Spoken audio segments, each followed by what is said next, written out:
नमस्कार दोस्तों, state exam के लिए एक बड़ी अपडेट सामने आ रही है। खुद HBSC चेयरमैन ने इस बार इंटरव्यू में कुछ एग्ज़ाम के बारे में सब बताया है, जिसको सुनना आपके लिए बहुत ज़रूरी है। आइए अब सीधे सुनते हैं HBSC चेयरमैन क्या कहते हैं एग्ज़ाम के बारे में। आपके सारे डाउट क्लियर होंगे, इस वीडियो को एंड तक ज़रूर देखें। जैसे कि प्रस्तावित तिथियां स्टेट 2025 के लिए 17 और 18 जनवरी लगभग विज्ञापनों में और उसी के आधार पर जो परीक्षा के लिए फार्म भरवाए गए थे उसमें दी गई थी। लेकिन जैसा कि हम अनुभव कर रहे हैं, वातावरण में भी कुछ थोड़ा देखा जाए तो सर्दी का प्रकोप ज़्यादा है, स्कूलों की छुट्टियां भी चल रही हैं। तो ऐसी परिस्थितियों को ध्यान में रखते हुए ऊपर से अभी जो उच्च अधिकारियों से हमारे पास निर्देश आने की अपेक्षा है वो अभी नहीं आए हैं। तो हो सकता है ये तिथियां और आगे चली जाएं। तो मैं इसमें अभ्यर्थियों को यही कहना चाहूँगा कि वो अपनी तैयारी जारी रखें और जैसे ही तिथि आ जाएंगी, घोषित हो जाएंगी, उसी टाइम हम वेबसाइट पर भी उसको अपलोड कर देंगे और समाचार पत्रों के द्वारा और मीडिया के द्वारा भी आपको सूचना इसकी मिल जाएगी।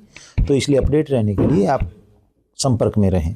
सर, संभावनाएं क्या जताई जा रही हैं, कब तक होने की संभावनाएं हैं अगर बात करें तो?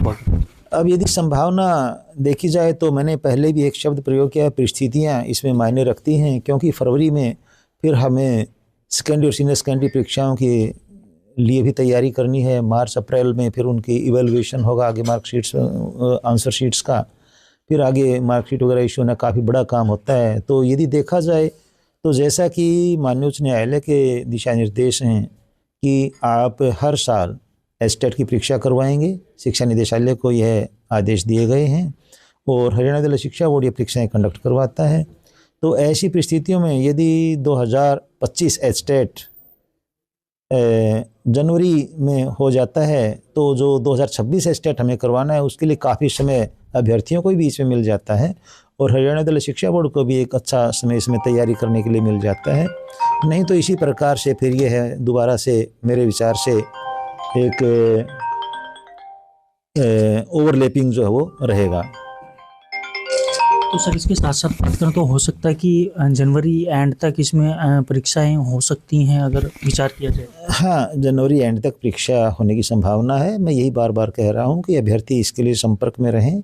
जैसे ही तिथि घोषित हो जाएंगी, हरियाणा विद्यालय शिक्षा बोर्ड की तरफ से तैयारियाँ बिल्कुल पूरी हैं हर प्रकार से। तो उसी समय परीक्षाओं के लिए आपको तैयार रहने की आवश्यकता है। लेकिन अफवाहें भी देखी जा रही हैं कि 3 महीने डेट आगे जाएगी। बच्चे अलग अलग अपनी तरफ से अनुमान लगा रहे हैं कि फरवरी में ये इस तरह की परीक्षाएं हैं, ये तमाम चीज़ें। तो उसको किस तरह से आप कहना चाहेंगे बच्चे?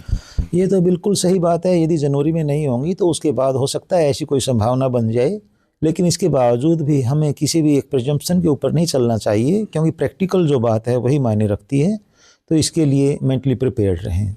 कुल कितने आवेदन सर अब तक आए हैं अगर बात करें, और किस तरह से जो हरियाणा विद्यालय शिक्षा बोर्ड भी तैयार है परीक्षाओं को लेकर? लगभग 2,33,000 के करीब आवेदन आ चुके हैं। सबसे कम आवेदन जो लेवल 1 यानी PRT के लिए आए हैं, क्योंकि जैसा आप और हम सभी जानते हैं कि पिछले कुछ सालों से DLED में जो एडमिशन्स हैं उनकी काफ़ी कम, हरियाणा के जो बच्चे हैं उन्होंने कम एडमिशन्स लिए हैं। बाकी TGT के सबसे ज़्यादा लेवल 2 के जो हैं वो सबसे ज़्यादा परीक्षा फार्म आए हैं और इसके बाद PGT जो है उसके नंबर 2 पर रहे हैं। इसके साथ साथ परीक्षाओं को निष्पक्ष और पारदर्शी बनाने को लेकर के भी बोर्ड किस तरह की तैयारियां करने वाला अब की बार? क्योंकि बोर्ड के द्वारा हमेशा ही बात करें तो परीक्षाओं में पारदर्शिता को लेकर के काफ़ी अहम कदम उठाए जाते हैं। इसमें मैं परीक्षा शब्द को ही इस प्रकार से कुछ कहना चाहूँगा कि चाहे वह परीक्षा सेकेंडरी सीनियर सेकेंडरी की है, चाहे यूनिवर्सिटी लेवल की, परीक्षा हमेशा परीक्षा होती है। और हमेशा परीक्षा के मामले में इसकी जो सेंटिटी और इंटीग्रिटी यानी शुचिता और पवित्रता जो परीक्षा की होती है वो बनाए रखना चाहिए। इसमें परीक्षक और परीक्षार्थी दोनों का ही रोल अहम होता है। तो मैं सबसे पहले परीक्षार्थियों को यह एक तरह से अनुरोध करना चाहूँगा कि वे खुशी से, बगैर किसी दबाव के, परफॉर्मेंस प्रेशर नहीं होना चाहिए। जैसे माननीय प्रधानमंत्री जी भी बार बार परीक्षा पर चर्चा करते हैं, उनका उद्देश्य यही है कि परीक्षार्थियों को एक इस प्रकार का मोटिवेशन मिले कि वो परीक्षा को एक परीक्षा की तरह, एक उत्सव की तरह देखें, क्योंकि इससे उनको अगली क्लास में जाने का अवसर मिलेगा। इससे उनको यह अवसर मिलेगा कि उनके अंदर कितनी काबिलियत है। यह इंसान के लिए एक बहुत बड़ी बात होती है क्योंकि जब आदमी को अपनी काबिलियत का पता चलता है उसका आत्मविश्वास भी उससे बढ़ता है। दूसरी तरफ जो परीक्षक हैं, जो शिक्षक साथी हैं या परीक्षा से जुड़े हुए अन्य कर्मचारी और अधिकारीगण हैं, उन सभी की बहुत बड़ी जिम्मेवारी यह होती है कि समाज में कम से कम एक ऐसा संदेश जाए कि परीक्षा को परीक्षा की तरह ही लेना चाहिए, जिससे आने वाले समय में जो कंपटीशन एग्जाम के थ्रू या मतलब यूँ कहिए कि प्रतिस्पर्धा का जो एक समय आज का है, इसके द्वारा जैसे आगे करियर के लिए कोई भी बच्चा फैसला लेता है तो वह आगे अच्छी तरह से अपना भविष्य उज्जवल बनाए, अच्छी तरह से उसका आगे करियर बने। तो मैं बार बार यही अनुरोध करना चाहूँगा कि सभी समाज के जो मतलब जिम्मेवार व्यक्ति हैं, पंचायतें, जो ग्राम पंचायतें हैं, सभी इसमें बढ़ चढ़ कर के परीक्षाओं को एक जो मतलब फिर दोबारा वही बात कहता हूँ, इनकी शुचिता बनाए रखें, इनकी पवित्रता बनाए रखें और इसमें पूरा सहयोग हरियाणा विद्यालय शिक्षा बोर्ड का करें, जो कि अपने आप में न केवल हरियाणा विद्यालय शिक्षा बोर्ड के कर्मचारियों का भी एक इसमें जो कॉन्फिडेंस बढ़ेगा, बल्कि पूरे राष्ट्र में एक अच्छा संदेश जाएगा। आपके हरियाणा विद्यालय शिक्षा बोर्ड की छवि भी इससे अच्छी होगी। तो सभी का हमारा एक नैतिक दायित्व बनता है कि इसको परीक्षा को परीक्षा की तरह जिम्मेवारी से लें।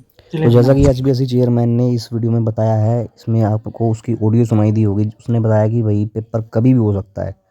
तो आप अपनी तैयारी जारी रखें और नए अपडेट के लिए चैनल को फॉलो ज़रूर करें।